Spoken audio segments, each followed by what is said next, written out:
Bonjour, une petite balade en forêt, est-ce que ça vous dit? Oui? Ok, eh bien écoutez, suivez-moi, on y va.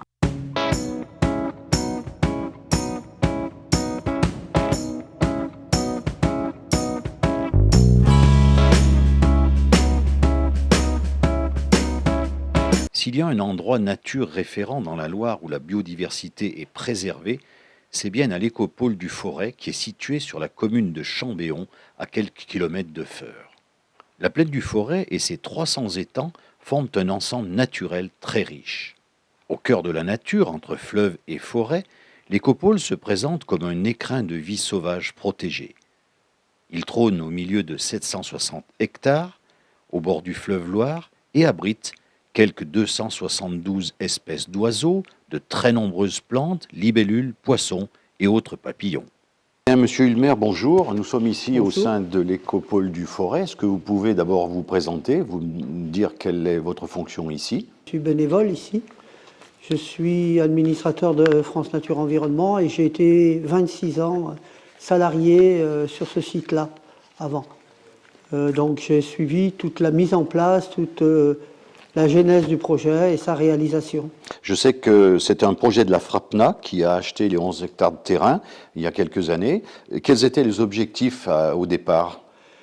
On est ici sur un site qui est une ancienne gravière. Donc là, l'homme est intervenu à prélever le sable, le gravier, etc.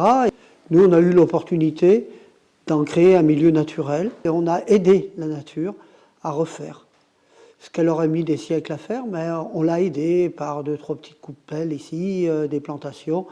Et on le voit à l'heure actuelle, on voit bien que la nature sait se régénérer.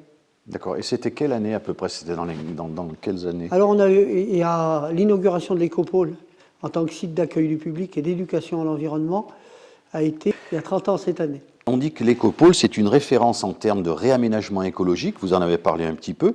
Est-ce que vous pouvez développer ce concept et dire un petit peu qu'est-ce qui existe, qu'est-ce que l'on peut voir au sein de l'écopôle lorsqu'on s'y promène? La restauration de ce milieu d'anciennes gravières avec une régénération de la forêt de rive, la ripisylve, nous a pris un certain nombre d'années. On était même cité en modèle un peu partout. On a tourné un petit peu partout en France, dans des conférences, etc. Même une fois aux États-Unis. Et des gens venaient voir de l'ensemble pour restaurer les nouvelles gravières. Et c'est un modèle qui est réutilisé partout maintenant. Donc voilà. En ce qui concerne les milieux naturels qui sont visibles par le public, c'est soit des plans d'eau d'anciennes gravières qui sont restaurés, soit le fleuve lui-même, qui est en cours de restauration, puisqu'il y a des travaux qui sont faits dans le cadre d'un projet européen porté par le conseil départemental. Donc, c'est les forêts. Par exemple, il y a quelque chose, on se rend compte que le public aime bien venir, des fois un peu au mois d'août quand il fait chaud, parce que c'est un des rares coins où on peut se balader dans la forêt avec, vous savez que les arbres tiennent le frais. Est-ce qu'on peut parler un petit peu de la faune? Parce qu'on vient ici, et on le voit dans cette salle, observer les oiseaux, observer les libellules, les plantes. Est-ce que vous avez un ordre d'idée pour nous dire aujourd'hui le nombre d'oiseaux qu'on peut et lesquels? Il y a plus de 200 espèces d'oiseaux qui ont été contactées, plus d'une quarantaine de libellules. Enfin, on a un suivi qui est extrêmement important au niveau botanique, au niveau milieu naturel, en général, habitat. Ce qu'on appelle les habitats. Là, on a le castor qui est revenu, même si lui, on l'a aidé. Il y a la loutre qui est arrivée par elle-même, toute seule. Il y a d'autres espèces. On vient de détecter une genette qui est venue se promener ici. Donc, on a une recolonisation naturelle qui se fait. C'est un site d'accueil pour les oiseaux migrateurs, en fait. Ah ben, bien sûr, les périodes de migration, c'est-à-dire le printemps, le début du printemps, voire actuellement, septembre, octobre, sont des grosses périodes de migration où on va avoir une diversité dans les espèces. Après, l'hiver va s'installer les hivernants et là, on va avoir un nombre important de canards, principalement, et d'anatidés, voire de hérons, de grèbes. Lorsque le public vient ici, qu'est-ce que vous leur proposez comme balade, comme découverte? Alors, il y a, on va dire, plusieurs types de publics.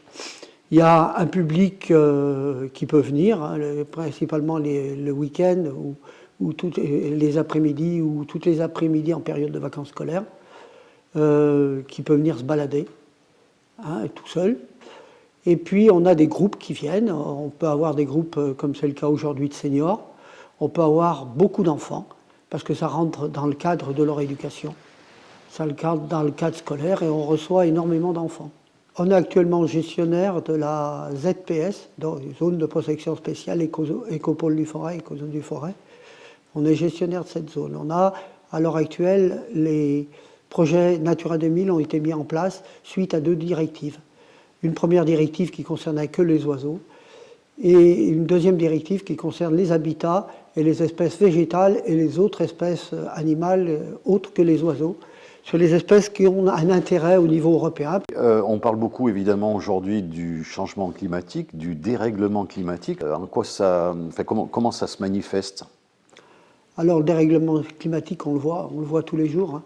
On a des niveaux d'eau dans les plans d'eau qui sont très bas, surtout ceux qui sont basés sur la nappe phréatique. Ceux qui sont alimentés par la nappe phréatique, ils sont très très bas et c'est très problématique. Et ça ne s'arrange pas. Et aussi sur le fleuve et sur d'autres plans d'eau qui sont alimentés par la nappe alluviale. Donc ça entraîne un changement dans la faune, un changement dans la flore et un gros problème pour certaines espèces, ça c'est certain.